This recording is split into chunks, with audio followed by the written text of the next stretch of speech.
Assalamualaikum warahmatullahi wabarakatuh. Saya Fania Vela dari kelas 3 MIC.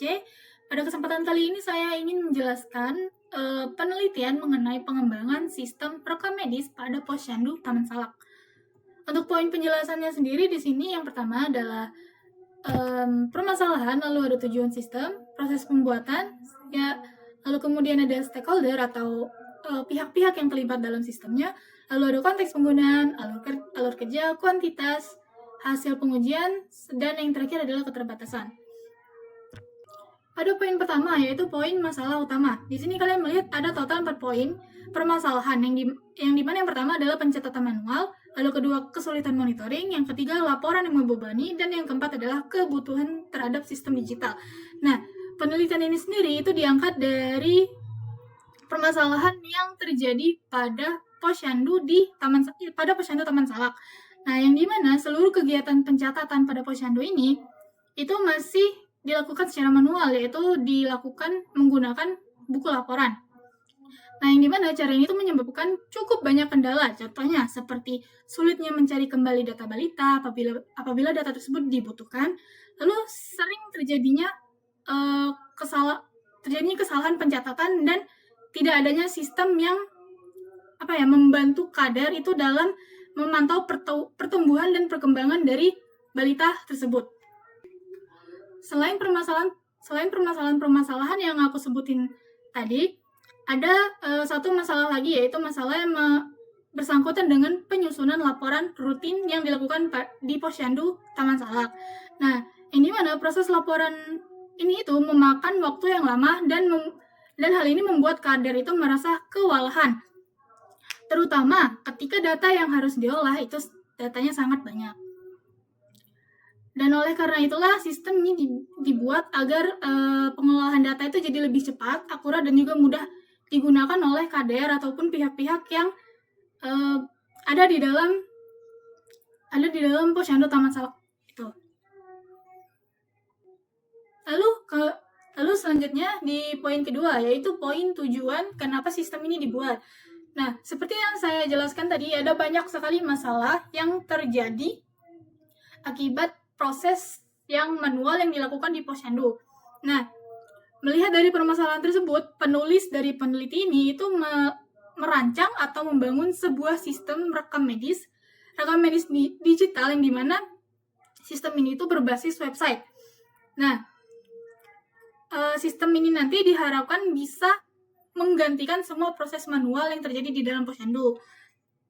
Lalu, selain itu, sistem ini juga diharapkan mampu untuk mempermudah kader dalam memasukkan data baru ataupun memonitoring perkembangan balita, dan juga membantu dalam pembuatan laporan harian di Posyandu tersebut.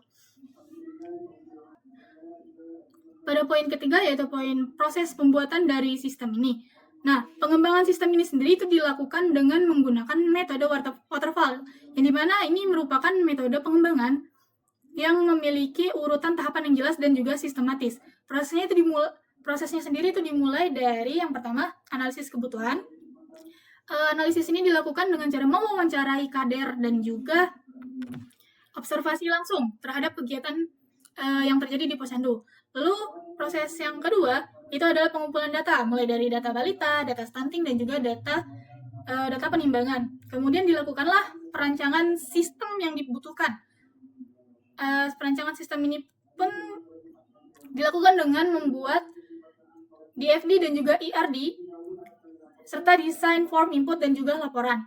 Lalu kemudian kita lanjut ke proses implementasi, yang dimana pada proses ini itu dibangunlah sistem monitoring digital berbasis website dengan bahasa PHP dan juga dengan database MySQL, yang dimana ini mencakup fitur CRUD dan juga fitur cetak laporan. Lalu terakhir adalah pengujian sistem. Pengujian ini itu dilakukan pada 12 fungsi utama sistem, dan semua fitur itu dinyatakan berjalan dengan baik pada saat pengujian itu dilakukan. Di sini kalian bisa melihat sendiri ada ERD diagram dan juga tampilan dari sistem rekam medis digital milik Posyandu Taman Salak. yang dimana untuk data-datanya sendiri yaitu ada data toddler, lalu data stunting, dan juga data berat badan. Lalu sebelah kanan itu ada halaman login dan juga halaman dashboard dari sistem yang sudah dibuat. Poin selanjutnya adalah poin stakeholder. Stakeholder dalam penelitian ini sendiri adalah pihak yang terlibat langsung dalam penggunaan dan juga pengelolaan dari sistem rekam medis Posyandu. Nah, pihak utama yang menjadi pengguna di sistem ini adalah Kader Posyandu dan juga admin. Kader Posyandu sendiri adalah individu yang menjalankan kegiatan Posyandu dan selama ini bertanggung jawab atas pencatatan data secara manual.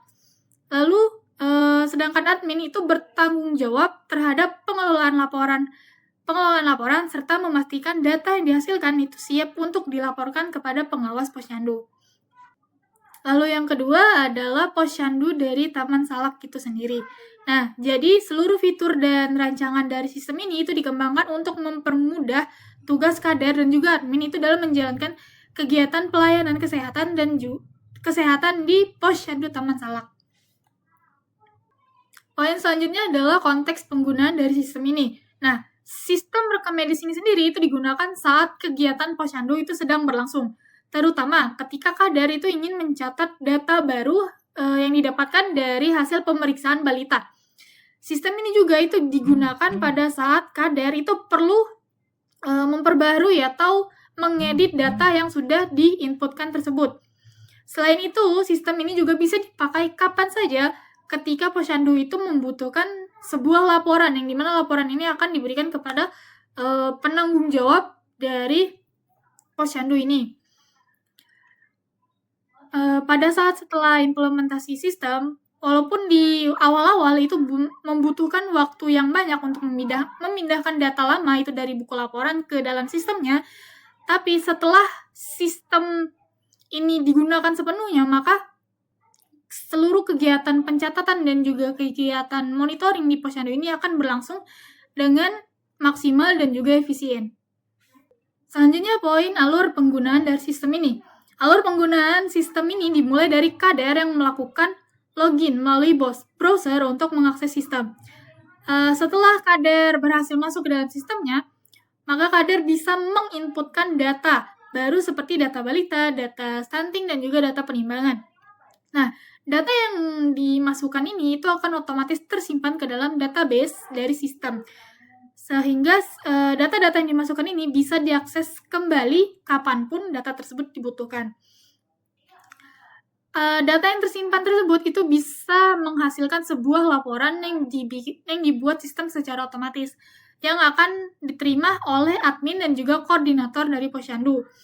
Nah, jadi sistem ini mengubah alur kerja dari pencatatan yang awalnya manual itu menjadi pencatatan yang digital dan yang lebih cepat dan juga efisien.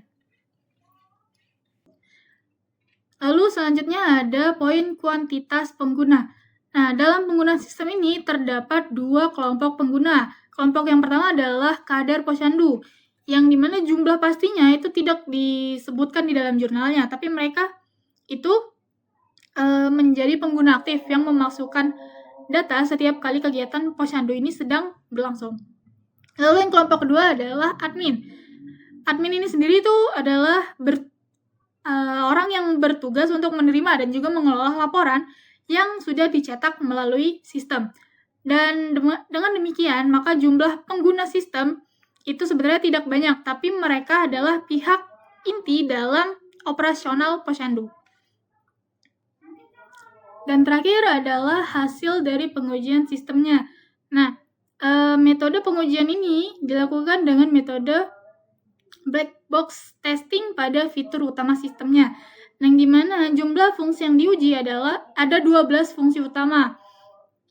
Dan hasil uji yang ditunjukkan itu adalah semua fungsi dari sistem tersebut berfungsi dengan baik dan berhasil. Contoh fitur yang diuji adalah fitur tambah, edit, hapus, dan juga cetak laporan, mau laporan data balita, data stunting, ataupun data penimbangan. Demikianlah penjelasan dari saya mengenai laporan dari penelitian ini. Semoga hal yang sudah saya sampaikan ini memberikan pemahaman yang jelas dan juga utuh. Sekian saya ucapkan. Wassalamualaikum warahmatullahi wabarakatuh.